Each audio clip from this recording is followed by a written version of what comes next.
Bienvenue sur Face au Patriote TV. Quelle chance! Face au Patriote TV reçoit un homme digne fils de l'Afrique qui est de retour sur sa terre natale. Et oui, ça fait 35 ans qu'il vit aux États-Unis. Il vient vers nous pour nous apporter son message. Bonjour monsieur. Bonjour monsieur Saïd. Et ça fait la deuxième fois qu'on se rencontre. Oui, la première fois il y a 8 ans de cela, c'était en Australie. Donc voilà, de Sydney, on se retrouve à Abidjan. Alors je vous dis merci. Je vous dis merci d'abord de m'inviter sur votre plateau. Et après plusieurs années, comme je disais, la dernière fois on était dans le pays des kangourous, donc pour dire qu'on peut se déplacer un peu partout. Et maintenant on est dans le pays des éléphants. Des éléphants, voilà, on était dans le pays des kangourous, maintenant on est dans le pays des éléphants, du cacao. Pour nos auditeurs et nos téléspectateurs de Face au Patriote TV, qui est M. Djibril Diabaté? Ok, je m'appelle Diabaté Gabriel Djibril. Alors, je suis connu beaucoup sous le nom Diabaté Gabriel Djibril. Et je suis ivoirien. Voilà, je suis ivoirien américain. Et je suis ivoirien et puis je suis américain à la suite. Je suis ingénieur en génie électrique et en automatisme appliqué. Et donc, j'ai eu la chance de travailler pour des grandes firmes à travers le monde. Et donc, Intel, IBM, Seagate, Read and Write. Et j'ai travaillé pendant 26 ans pour CSI, dans la lithographie. Ils ont fait les CPU des ordinateurs et puis les disques durs des ordinateurs. Et je travaille dans beaucoup de secteurs aussi, que ce soit dans l'aéronautique, l'environnement, les semi-conducteurs. Et bon, j'ai eu tout simplement la chance d'être, de travailler pour des grandes firmes. Et puis bon, je parcours le monde jusqu'à aujourd'hui. Je continue à parcourir le monde. Donc voilà un peu. Et je suis enseignant. Je suis enseignant. J'ai écrit plusieurs livres techniques. Et donc, mon dernier livre avec un chairman d'université de la Californie et qui fait 946 pages. Donc, on vient de publier il n'y a pas encore 5 mois. Et bon, j'essaie d'aider les enfants, nos enfants. J'essaie de les former. Donc, chaque 3 mois, j'ai environ une soixantaine de techniciens que je forme, qui sont un peu partout en France, au Maroc, disons au Burkina, en Côte d'Ivoire. Donc j'ai pas mal de jeunes que je forme. Donc voilà un peu. Et aussi j'ai été directeur d'éducation de Global Tech Institute aux États-Unis. Et j'ai enseigné aussi pour Mokatio District dans l'état d'Illinois, de Washington State. Et j'ai un centre de formation aux États-Unis. J'ai une compagnie de consultants en ingénierie et en même temps j'ai un centre de formation en automatisme appliqué et en génie électrique. Donc voilà ce que je peux dire de ma personne. Ok, merci. Mais avec toutes ces connaissances, mais quels sont vos contacts avec votre pays, la Côte d'Ivoire? Bon, je suis ivoirien, mais j'ai des enfants ici, j'ai des petits-enfants. Voilà, je peux dire que j'ai quelques contacts, mais bon, pas trop dans le système. Voilà, donc nous sommes des techniciens, et les techniciens on n'est pas comme nous, on dit, on a un jargon chez nous, chez les ingénieurs, on dit que nous sommes les plus cons, parce que voilà, donc on dit ça entre nous, Oui. voilà, parce que on utilise nos cerveaux, on se met ensemble pour faire des créations. Mais généralement, bon, il y a des gens qui se font de l'argent sur notre tête. Donc voilà pourquoi on se dit que nous sommes des cons. Mais est-ce que vous avez des projets pour la Côte d'Ivoire, votre pays? Bon, projet pour la Côte d'Ivoire, oui, j'avais fait une proposition à l'époque. Et bon, malheureusement, c'est que la vision, souvent ceux qui sont en face, vous ne Parlez pas le même langage. même langage, voilà. Donc ça fait que souvent c'est difficile, mais sinon bon, on ne peut pas rester dehors pendant longtemps et puis ne pas faire quelque chose pour le pays. Donc hier même j'étais dans une école, dont je demandais que je vais faire une contribution. Et même si je peux donner 1 heure de cours aux enfants qui sont dans cette technologie d'une manière bénévolat sans être payé. Donc voilà un peu comment je fais quoi. Mais en fait, est-ce que vous pouvez nous expliquer concrètement quels sont les projets que vous avez soumis ou bien que vous voulez soumettre à l'État de Côte d'Ivoire? Oui, j'ai un projet. Bon, le projet c'est les 17 zones, les 10 zones de développement, les 10 zones les 10 zones de développement industriel pour la Côte d'Ivoire. Oui. Voilà, j'ai ce projet et que je vais, disons, dans un proche avenir, que je vais soumettre. Et disons, c'est un projet qui divise la Côte d'Ivoire en 10 zones économiques. Oui. Et comment le gouvernement on peut implémenter ça en Côte d'Ivoire pour que les enfants travaillent, parce que bon, il faut reconnaître quand même que l'emploi, les jeunes sortent de l'école, ils ont aussi des difficultés pour avoir du travail, même que le gouvernement fait, mais il faut aller au-delà de ce qu'on fait. C'est-à-dire qu'il faut continuer à augmenter la capacité de trouver, c'est-à-dire de création d'emplois. Il faut augmenter cette capacité, c'est important. C'est vrai qu'on a parlé de la Côte d'Ivoire, mais la Côte d'Ivoire aussi fait partie de l'Afrique, et surtout de l'Afrique de l'Ouest. Est-ce que vous avez des projets aussi pour ces zones? Oui, en fait, effectivement, j'ai beaucoup de projets, en fait, même projets à peu près que je présente. Et il y a seulement 2 ans, j'ai présenté un projet à l'état de la RDC. Hein, et donc, on a fait une conférence en France, et en collaboration avec des partenaires australiens. Et bon, disons, c'est généré en Australie, mais c'est mon projet qu'ils ont voulu que je présente comment ça pourrait. Là-bas, c'est les 27 zones de développement industriel du pays, les 27 régions. Donc, et malheureusement, moi je suis consultant, bon, j'essaie de les aider comment mettre ça en place. Et puis, bon, la crise s'est accentuée. Et puis, bon, du coup, voilà, tout le monde est coincé par rapport à la sécurité aujourd'hui. Et aussi, j'ai eu le projet de la Silicon Valley de la Gambie. Hein, c'est moi qui a eu disons, qui a été chargé de l'élaboration de leur plan de la Silicon Valley de la Gambie. Mais malheureusement, ça ne pouvait pas se faire parce qu'il n'y a pas d'électricité en Gambie. Bon, et à la fin, bon, il y a eu changement de pouvoir, les choses ont changé, bon, donc ça m'a plus intéressé, quoi. Voilà. Mais est-ce que vous n'êtes pas un peu déçu du comportement des Africains et surtout de comment les choses se passent au niveau de nos dirigeants? Bon, nous sommes en Afrique, hein, et même quand tu n'es pas d'accord avec quelque chose, bon, un bon Africain, on est obligé d'être toujours modeste parce qu'on ne veut pas vexer les gens. Mais quand on prend l'Afrique ensemble, il y a beaucoup de choses qu'on ne maîtrise pas bien. Ou bien on maîtrise, on n'applique pas. Voilà, comment se fait-il que nous sommes un continent très riche et puis bon, des pays de l'Asie se développent et nous on ne se développe pas. Mais on ne se pose pas la question parce que les stratégies mises en place, ça n'existe pas dans nos pays. Oui, à ce que je sache, M. Djibril, vous êtes quelqu'un qui a beaucoup fait l'Asie. Vous avez fait beaucoup les pays asiatiques. Ouais. Parlez-nous un peu de votre expérience dans les pays asiatiques. Bon, j'ai dès 1991 jusqu'à ce jour, je travaille un peu au Japon, en Malaisie, en Chine, en Corée, au Vietnam.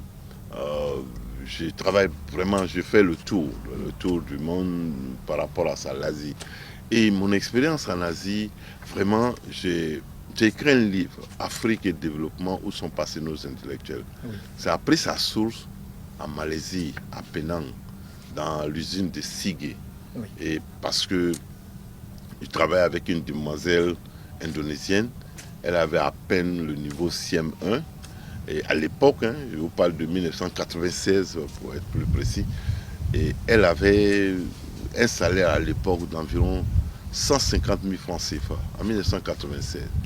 Et 150 000 francs. Et puis son niveau d'éducation, 150 000 francs, elle était logée, comme on appelle, transportée, et puis soignée.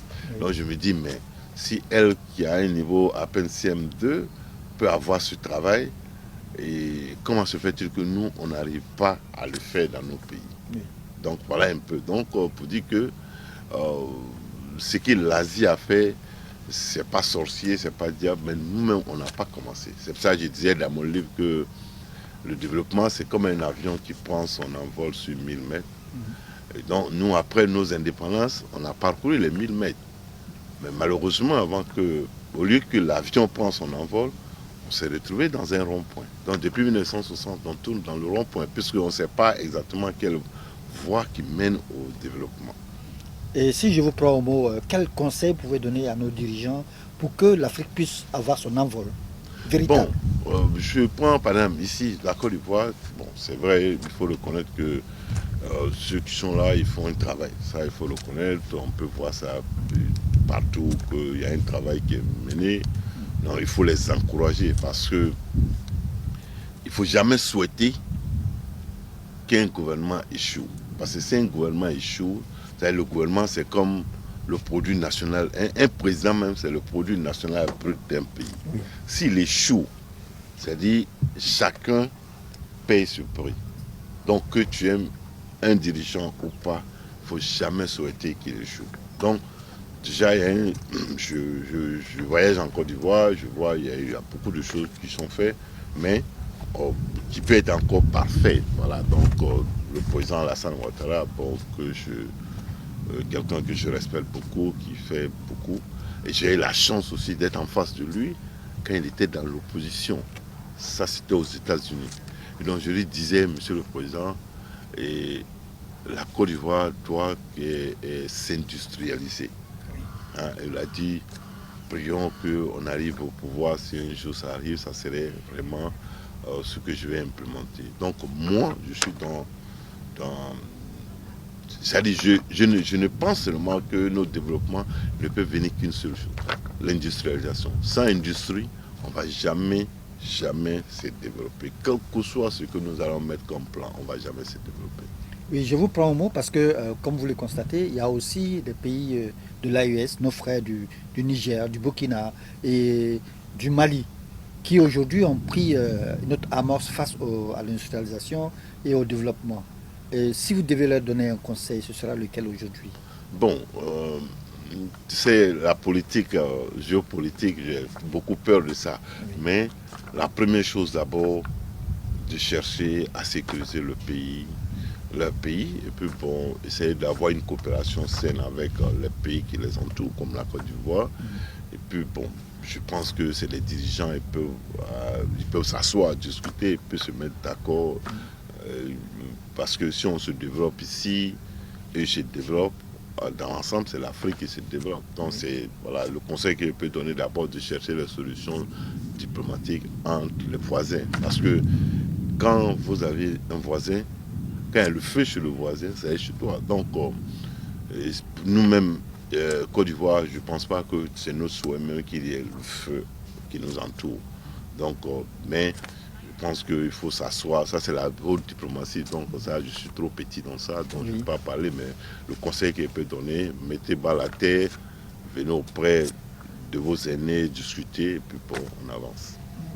Et c'est vrai qu'aujourd'hui, M. Patrick Achi est le nouveau président de l'Assemblée nationale, mais à l'époque, quand il était ministre, il a parlé de l'industrialisation de la Côte d'Ivoire.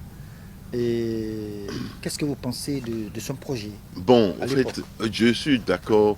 Quand il parle, parce que moi, je me sens seulement que dans le côté industriel. Parce que tous les pays développés au monde, ce ne sont que des pays industrialisés. Il n'y a pas encore d'exemple pour dire tel pays est développé par exemple, les nouvelles technologies. Ça n'a jamais développé de pays. Voilà.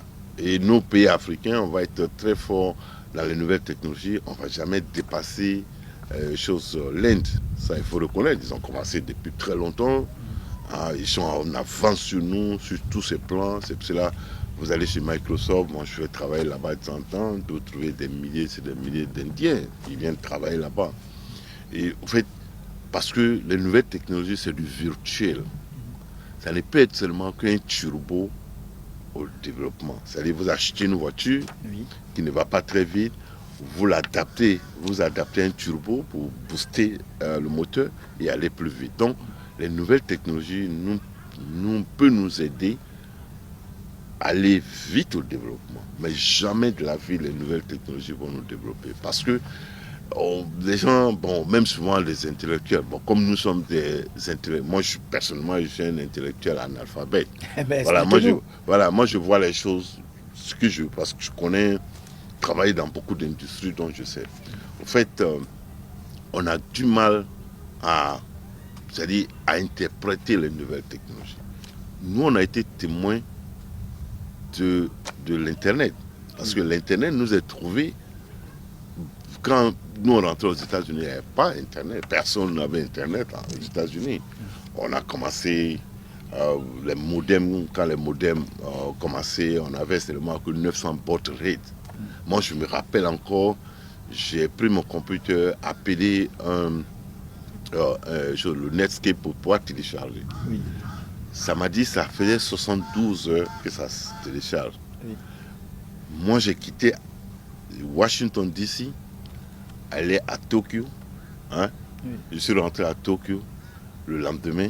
Le surlendemain, j'appelle madame à la maison. Elle me dit que ça allait 10%.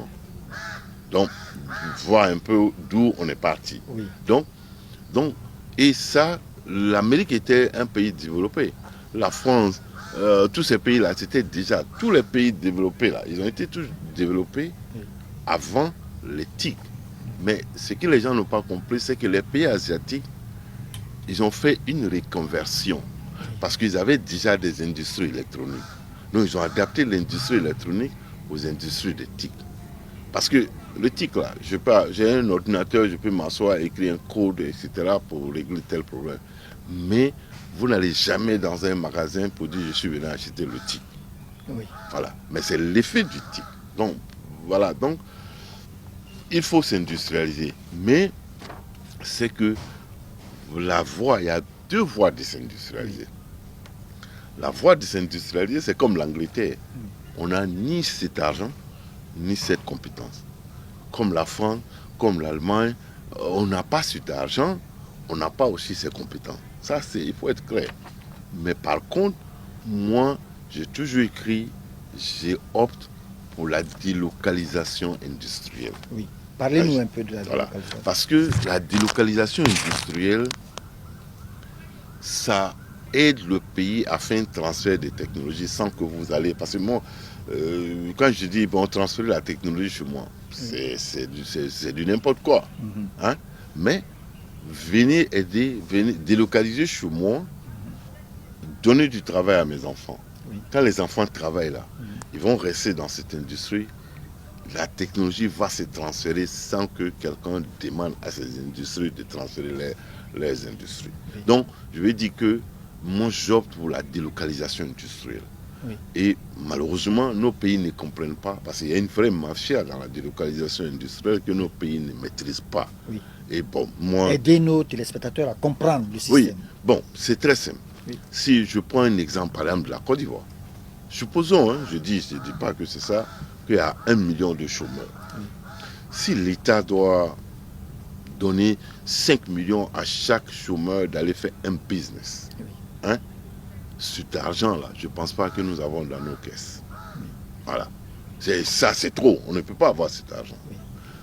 Mais pourquoi la délocalisation, on peut prendre seulement que peut-être 50 milliards et mettre dans la délocalisation. Oui. Mais faire des zones, c'est ça, mon plan, c'est 10 zones de développement et de délocalisation industrielle. Oui. En sorte que, parce que nous n'avons pas trop besoin des industries qui veulent produire chez nous et vendre chez nous. Parce que quand on arrive à ça, ces industries regardent le pouvoir d'achat du citoyen. Nous, ce n'est pas ce qui nous intéresse. Dans la délocalisation, ça ne nous intéresse pas. Oui. Par contre, nous, ce qu'on cherche, que notre main-d'œuvre là Oui. serve les autres dans leur pays. Parce que si nous avons une main-d'œuvre qualifiée, Oui. hein, et qu'on vient, je prends un exemple butoir, on vient monter Apple ici en Côte d'Ivoire, Oui. hein, c'est les Américains qui vont sortir de l'emploi. C'est les pays développés qui vont sortir de l'emploi. Bon, ça, je donne cet exemple, mais il y a beaucoup d'industries qui ne sont pas connues. Oui. Mais comme généralement, les dirigeants ne maîtrisent pas le contour, comment ça se passe. Oui. Bon, moi aussi, bon, c'est vrai, je ne vais pas dire ça, puisque bon, nous sommes consultants, il y a des choses qu'on ne peut pas le dire sur la place publique. Public. Mais c'est comme ça marche. Tous les pays développés, les pays asiatiques, là, ils sont passés par ça. Donc, mais ce qui est dedans, là, même la Chine n'explique pas à nos pays. La Malaisie n'explique pas à nos pays. Bon, moi, bon, j'ai eu la chance, puisque j'ai... De travailler avec eux. De travailler avec eux, de comprendre, puisque moi, je faisais partie d'un groupe de consultants, hein, dont on a travaillé même sur la zone Ho Chi Minh du Vietnam. Oui. Voilà. Et ça, le projet a été lancé en 1996. Oui. Hein, et je peux vous montrer pas mal de documents par rapport à ça. Mais aujourd'hui, là, le Vietnam commence à s'en sortir. Donc si nous, on fait la même chose ici en Côte d'Ivoire, mais on va être tranquille. Parce qu'il faut amener notre sol même à ne pas se fatiguer. Oui. Voilà. Parce que après, je prends un exemple, par exemple, où l'industrialisation est tellement importante pour nous. La Côte d'Ivoire paie plus de 60% des produits alimentaires, des denrées alimentaires. Jeté. C'est-à-dire, jeté. La femme du village, elle a déjà cultivé. Quand elle va au marché, elle ne peut pas vendre là, on jette. Mais on a, je crois que la Côte d'Ivoire doit avoir 12 000 villages, Oui. je pense. Voilà. Et bon, je parle sur vos supervisions par rapport à ces données. Mais si chaque zone de localisation industrielle a 5 centres de conservation, Oui. hein, regarde, depuis notre naissance, nous importons la tomate de l'Italie. Oui. L'Italie fait un peu plus de 18 milliards de dollars. Hein, 18 milliards de dollars que dans la tomate. Mais pourquoi nous, on va acheter la tomate italienne ici?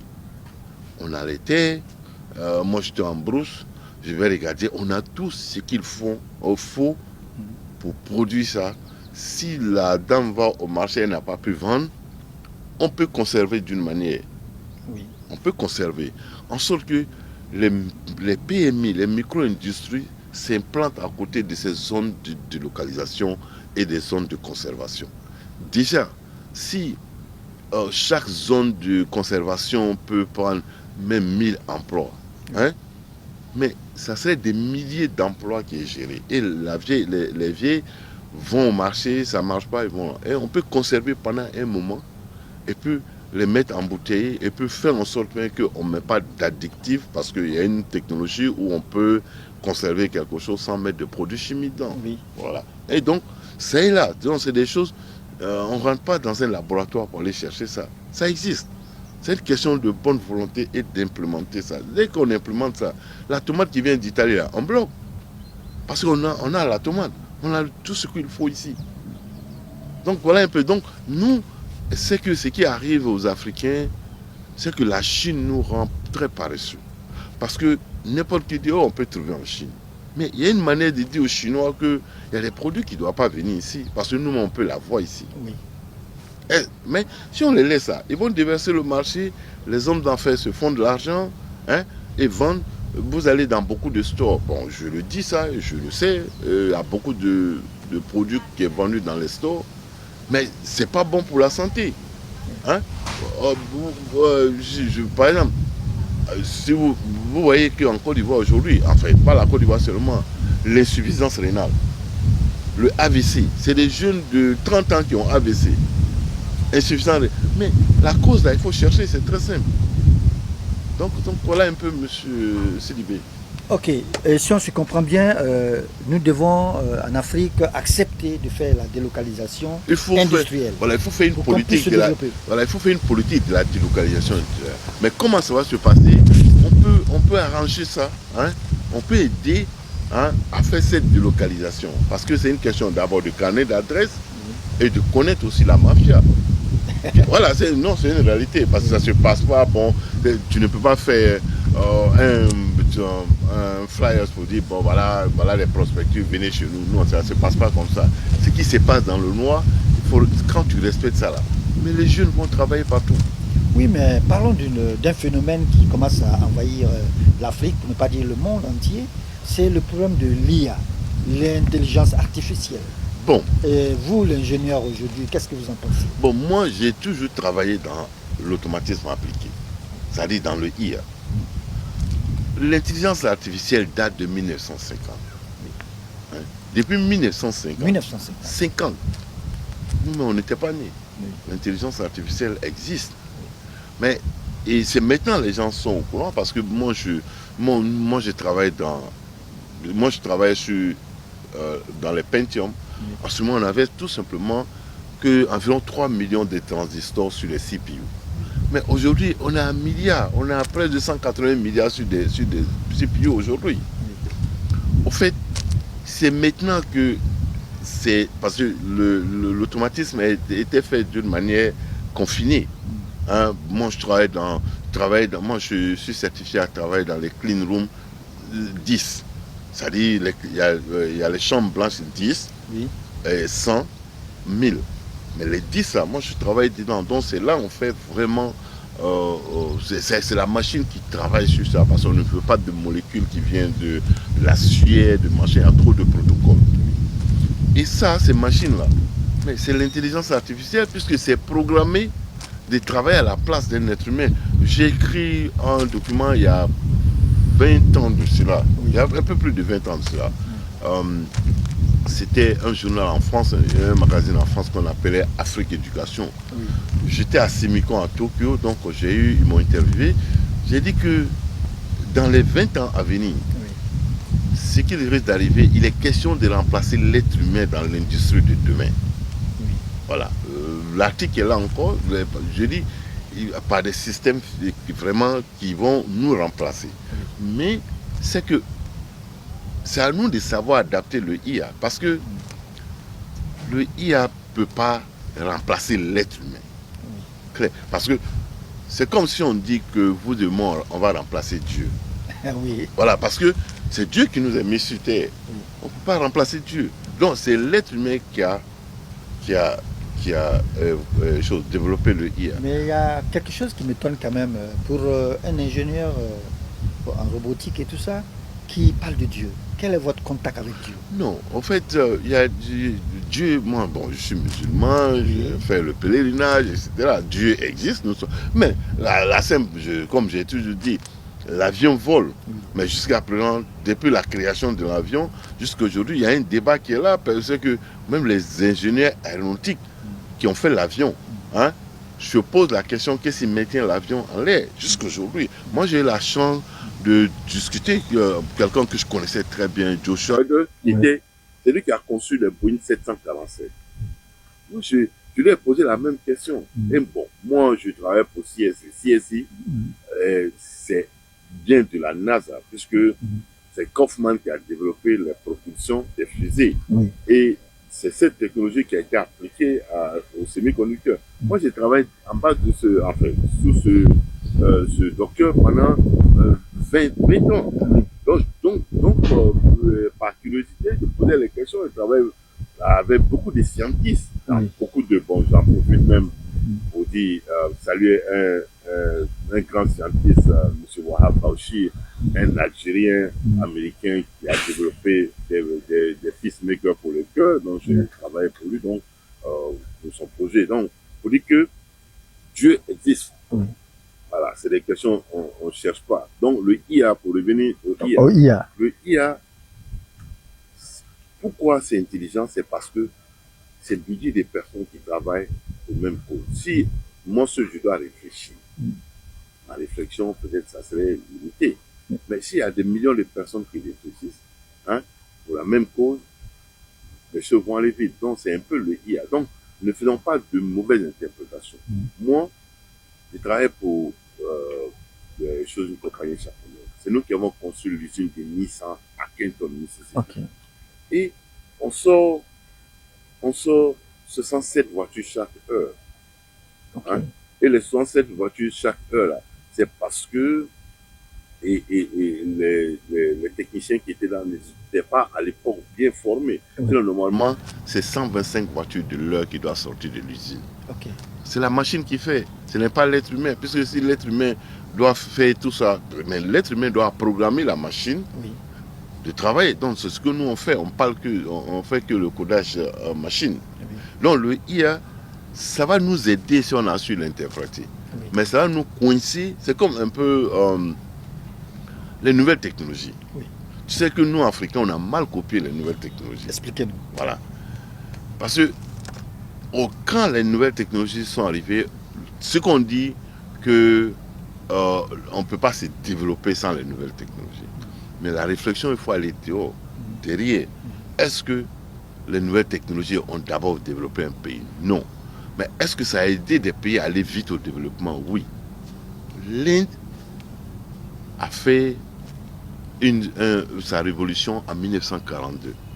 Mais quand les nouvelles technologies sont arrivées, ils sont mis dedans, donc ils ont commencé à oublier le côté industriel. Mais il n'y a même pas 2 ans, 3 ans, l'Inde a rejeté les bases encore de leur industrialisation. L'exemple palpable encore, c'est la France. La France. La France, c'est un pays développé, c'est un pays industrialisé. Mais la France, l'Angleterre, les États-Unis, on a dormi, on a tellement compté sur les nouvelles technologies qu'on a baissé les bras.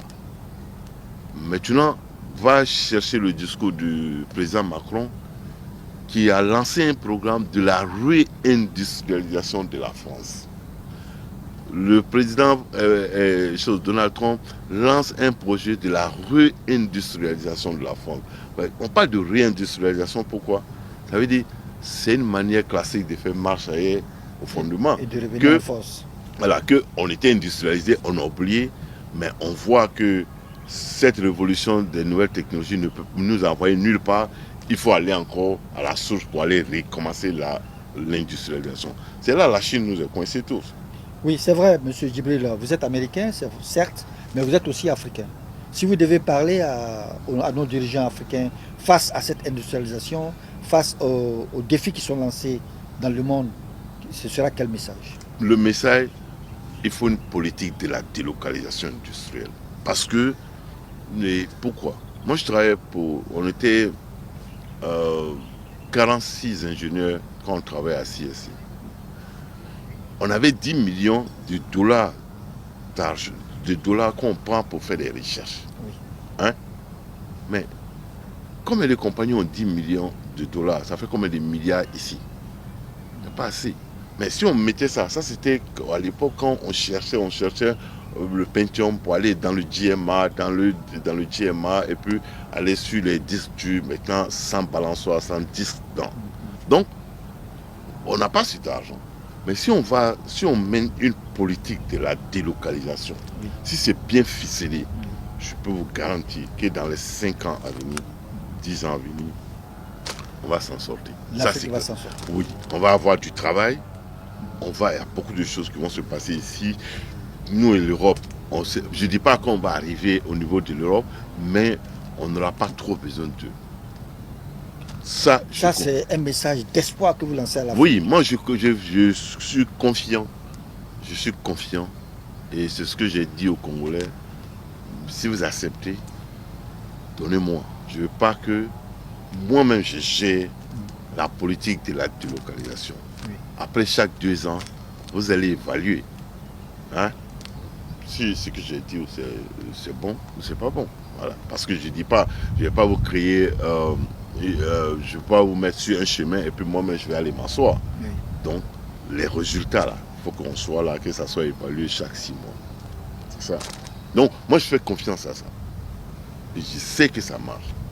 Je sais que ça va marcher. Droit à la caméra, M. Djibril. Parlez à nos intellectuels africains. Surtout, quel est le message que vous allez donner directement, sans faux fuyant? Non, les intellectuels, voilà, moi je suis Gabriel Diabaté, un intellectuel analphabète. Donc, On n'est pas dans la même cour. Vous êtes les intellectuels, des gros diplômes, etc. Malheureusement, les diplômes n'ont pas pu régler aucun problème encore dans le monde. C'est pour ça, quand la Chine aujourd'hui a un avion, que la Chine fabrique un avion, c'est un technicien qui a développé les moteurs d'avion des Chinois. Il n'est même pas ingénieur. Donc, levez-vous des bureaux, de la climatisation, descendez sur le terrain, aidez nos jeunes, aidez nos industries. Parce qu'à la fin, là, si on se développe là, vous aurez fait une contribution intellectuelle. Moi, malgré que je suis un analphabète intellectuel, j'ai fait plusieurs contributions. J'ai des livres que j'ai écrit des livres. J'ai participé à plus de 4 brevets d'invention. Donc, au moins, moi j'ai un record. Même que ça ne profite pas, par exemple, tout le monde. Mais si ça doit arriver et que je dois m'associer à n'importe qui pour qu'on arrive à faire ça, je vais le faire. Donc voilà, donc intellectuel, j'ai écrit un livre, Afrique et développement, où sont passés nos intellectuels. Le livre est là, qui a eu même un prix et qui a été vendu beaucoup. Donc je vous recommande de lire le livre. Merci, chers téléspectateurs de Faso Patriote TV. C'était le mot de fin de notre docteur Djibril Diabaté, qui... Je ne suis pas docteur. Il faut qu'on rectifie. Ah, il rectifie. Je ne suis pas docteur. Je ne suis qu'un simple petit ingénieur. Voilà. Et encore à l'école, hein, parce que je dis l'école, le jour je vais tout arrêter pour dire je reste avec mes petits-enfants, c'est ce jour je vais quand même regarder mon diplôme pour dire que j'ai un diplôme. Mais pour le moment, je suis à l'apprentissage. Voilà. Souffrez de la modestie de M. Gabriel Diabaté. C'était M. Gabriel Diabaté des États-Unis, actuellement en Côte d'Ivoire, pour parler à l'Afrique directement.